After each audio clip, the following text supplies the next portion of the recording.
Yo, what's up guys? For today's video nga pala, ipapakita ko sa inyo yung mga breeder ng crayfish natin ng Australian Red Claw Crayfish guys. Ito yung ARC. Ayan, diba? Ang lalaki. Ito nga pala, male nga pala yan guys. Breeder size na yan, 5 to 6 inches na yan guys. Ayan, may Red Claw. Ayan, tapos yung isa putol yung kamay. Mga ano nga pala yan guys. Ayun yung mga una kong breeder bago dumating yung mga cichlids ko.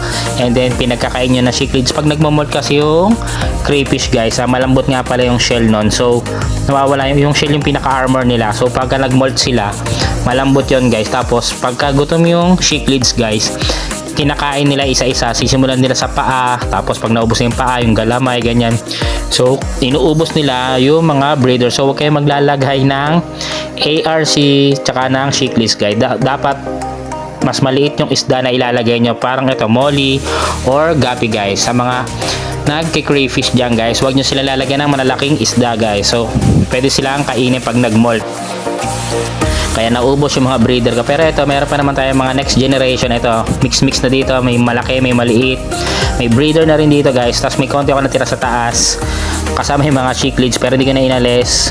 Ano nga pala, ano ako ng aquarium na 75 gallons para makita ko ng actual kung ano yung nangyayari sa pagbe-breed ng crayfish guys. So ito, so marunong na tayo guys. Nakabisado na natin to. Ang problema na lang natin, yung malaking lalagyan or fish pond. So doon naman tayo magpo-focus sa susunod guys. Medyo nalibang tayo sa mga isda naman, pero at least lesson learned, natuto tayo kung paano mag-breed ng crayfish guys or ARC. Ayan. So madami naman sila. Meron pa ako doon sa maliliit. May mga, yung iba nga sumasama na lang sa filter pag hindi mo siya nalinis. Yung mapupunta na lang sa filter pala, pag nililinis mo pala, gulo no. Basta ito, ayan.